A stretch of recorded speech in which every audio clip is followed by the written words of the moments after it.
Propina na época das privatizações, lavagem de dinheiro, contas em paraísos fiscais. O livro A Privataria Tucana provoca polêmica e acirra também a disputa política no Brasil. A primeira edição desse livro, lançado na sexta-feira, já está esgotada. As acusações envolvem gente da alta cúpula do PSDB. Conosco ao vivo de Brasília está o nosso repórter Luiz Fara Monteiro com mais informações. Boa noite, Luiz. Como é que os políticos receberam aí essa verdadeira bomba na capital federal? O que eles disseram do livro do Amaury? Boa noite, Heródoto. Olha, partidários aí da oposição preferiram não comentar o lançamento do livro. Aliás, essa foi a primeira vez que um livro sobre jornalismo se esgotou em menos de 24 horas. Desde a última sexta-feira, quando foi lançado, 30 mil exemplares da Privataria Tucana já foram vendidos. Nós conversamos hoje também com representantes da Geração Editorial, que publicou o livro. E eles confessaram que não tiveram tempo de reforçar o estoque nas prateleiras assim que começou a grande polêmica, o grande comentário sobre o livro ainda nas redes sociais antes do lançamento. Por isso, o material está em falta hoje nas principais livrarias do país. Nós conversamos durante o dia com professores universitários, cientistas políticos e jornalistas. Todos foram unânimes em afirmar que o lançamento da Privataria Tucana modifica e muito a relação existente no Brasil entre a grande mídia e a sociedade. É o que nós vamos acompanhar na reportagem a seguir. O esclarecimento de um dos episódios mais nebulosos na disputa política recente do Brasil. É com esse apelo que chega às livrarias a obra do jornalista Amaury Ribeiro Júnior. Por meio de documentos, Amaury mostra os bastidores das privatizações de empresas públicas ocorridas quando o PSDB governava o país. Os documentos, conseguidos de forma legal em cartórios e outras instituições, mostram um suposto desvio de recursos públicos para o exterior. Empresas em paraísos fiscais lavavam o dinheiro sujo, inclusive do recebimento de propina, trazendo para o Brasil como se fossem recursos de investimentos em empresas nacionais. Entre os principais beneficiários estariam familiares do ex-governador José Serra. Outra denúncia do livro traz Serra como líder de um esquema de espionagem contra o colega de partido Aécio Neves. Serra e Aécio disputavam a indicação da legenda para decidir quem enfrentaria Dilma Rousseff nas eleições presidenciais. A chegada de Privataria Tucana no mercado editorial produziu um fenômeno, no mínimo, curioso na mídia brasileira. Vários veículos de imprensa, considerados de abrangência nacional, praticamente ignoraram o debate que houve sobre o livro nas redes sociais. Esse exemplar que você viu na imagem pertence ao gerente da loja, só para ilustrar. A curiosidade dos leitores é tanta que a obra se esgotou em menos de 24 horas em todo o país. A próxima remessa só chega no fim de semana. Mesmo assim, já tem vários clientes na lista de espera. Tem muita gente procurando, a gente teve que organizar uma lista para receber na próxima remessa, que está chegando até sexta-feira. Um dos poucos líderes tucanos em Brasília, nessa segunda-feira, o senador Álvaro Dias não quis comentar o caso. Para esse jornalista, o lançamento do livro traz uma nova relação entre sociedade e imprensa. E o outro fenômeno, que é o fenômeno dentro do fenômeno, é que um livro desse, que vende como pão quente, que tem uma repercussão enorme nas redes sociais, no Twitter, no Facebook, na internet, ele simplesmente se tornou um fenômeno invisível para a grande mídia, para essa chamada grande mídia. Porque essa mídia velha, né, que está vivendo em absoluto descolamento da realidade. Para esse cientista político, o episódio mostra a força das mídias sociais. O fato das grandes mídias não terem anunciado o livro não inviabilizou o seu lançamento, muito pelo contrário. Por meio de canais alternativos, esse livro se divulgou e foi vendido em grande escala. Ou seja, hoje ninguém mais controla a informação.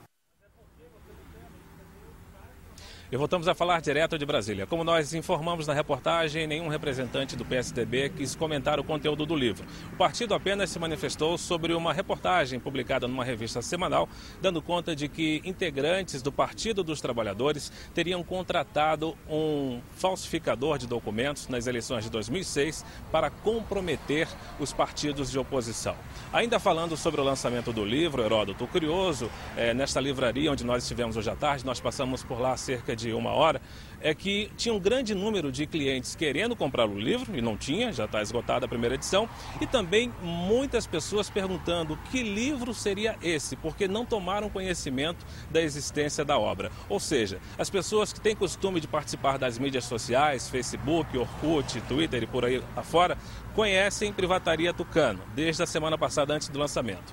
E as pessoas que acompanham outros veículos da grande mídia não tomaram conhecimento da existência do material. Heródoto. Ok, Lula, obrigado. Bom, eu mesmo fui ontem à noite na livraria Saraiva, aqui em São Paulo, no Shopping Higienópolis, não vi lá. O livro lá por baixo, não tinha o livro, você está lá no primeiro andar. Eu fui lá no primeiro andar, também não vi. Vi lá Steve Jobs para todo lado, Boni, etc. Mas o livro do Amaury eu não vi. Bom, mas quem está aqui conosco também é a nossa comentarista, a Cristina Lemos. Cris, boa noite. Como é que foi a reação, então, dos tucanos ao livro publicado pelo nosso companheiro aqui, o Amaury Ribeiro Júnior? Olha, Heródoto, reação orquestrada, viu? Até os mais combativos tucanos se fecharam. Você viu aí o senador Álvaro Dias todo sorridente, né? Pois é, nem ele não quis comentar, não. O ex-presidente Fernando Henrique Cardoso lembrou que o autor está sendo indiciado pela Polícia Federal e usou o fato para fugir da raia. A ordem geral entre os tucanos é não dar espaço para o livro, nem comentando criticamente. O livro que é altamente negativo para muitos dos mais importantes representantes do PSDB, não só para José Serra. Os políticos dos outros partidos, até do PSOL, tentam ficar aí de fora da briga. Usam o argumento de que ainda não leram, ainda não tomaram conhecimento. Mas o fato é que o livro, como você viu, está esgotado também aqui em Brasília. O Lula mostrou aí o último exemplar que estava reservado para um cliente da livraria.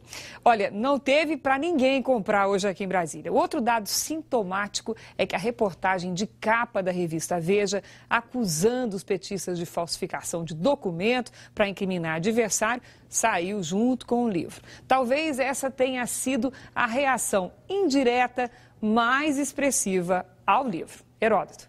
Agora, Cris, você chegou a procurar o pessoal aí do Comando Geral do PSDB aí em Brasília? Alguém atendeu? Deram alguma resposta? Disseram alguma coisa? Procurei sim, viu, Heródoto? Eu fiz contato aí com a sede do PSDB aqui em Brasília e a resposta é que o presidente do partido, Sérgio Guerra, não vai se manifestar. Uma coisa é certa, o livro, embora se remeta a um fato transcorrido durante o governo Fernando Henrique Cardoso, ele tem o efeito de gasolina na fogueira tucana, por causa do momento em que é lançado, já que Serra e Aécio Neves se batem pela indicação do partido para a disputa pela presidência da República. O Serra vem claramente enfraquecido em função da derrota para Dilma na última eleição, mas ainda é, no PSDB, o nome de maior recall, de maior também relevância dentro do PSDB. Aécio Neves, que disputa com ele essa indicação para a presidência, ainda não decolou nem como líder da oposição. E também já percebeu que a tribuna do Senado não é vitrine suficiente para alavancar aí suas pretensões presidenciais. É uma queda de braço interessante, Heródoto.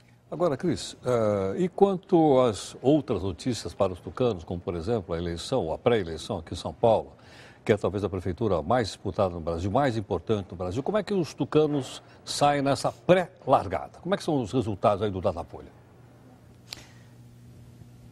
Olha, Heródoto, essa pesquisa da Datafolha também não foi uma notícia boa para os tucanos. É claro que ninguém no PSDB pode comentar esse resultado. 35% de rejeição por Serra numa possível candidatura à Prefeitura de São Paulo. Nem mesmo o Aécio Neves pode comemorar, uma vez que o Aécio faz aí uma torcida indisfarçável para que Serra dispute agora a Prefeitura, enquanto ele se dedica a construir a própria candidatura ao Planalto. E para piorar para os tucanos, essa mesma pesquisa da Datafolha também mostra que quase a metade dos paulistas afirmam que vão votar no candidato indicado por Lula, o que mostra um claro aumento de influência do petista nesse eleitorado. No entanto, esse padrão aí sinalizado pela pesquisa está longe de se refletir na atual intenção de voto no ministro da Educação, o petista Fernando Haddad. Atualmente, a intenção gira entre 3% e 4% a intenção de voto. Aliás, ainda não está acertada nem a data da saída de Haddad do governo. É possível que ele peça para sair antes mesmo da reforma ministerial, caso ela demore. Heródoto. Aliás, até o presidente Fernando Henrique Cardoso deu uma declaração hoje dizendo que os candidatos à Prefeitura de São Paulo são todos japoneses. Eu não entendi exatamente bem o que significa isso, se é todo mundo igual ou se ninguém entende. Eu não sei exatamente, eu acho que os japoneses não vão gostar dessa comparação, não. Até mais, Cris. Acho que é todo mundo alienígena, viu, Heródoto? Até mais. Olha, nós falamos então do livro, que aliás foi mostrado aqui na última sexta-feira, na Privataria Tucana. E depois o nosso comentarista, o Nirlando Beirão, fez um comentário aqui a respeito do livro conosco, na última sexta-feira também. No sábado nós fomos publicado na revista Carta Capital. E aí eu fiquei procurando no domingo para ver se tinha na Veja, se tinha na Isto É, se tinha na Época, não vi nada, né? Aí eu li os jornais também no seu site, falei, mas vem que porque está no site também a gente não achou nada. E agora à noite, falei, bom, mas tem no noticiário agora o telejornal à noite. Eu vi o telejornal da Band, não vi nada. Na Globo, não vi nada. Vi uma citação feita no telejornal da Gazeta, agora há pouco, né? Só, mas mais nada.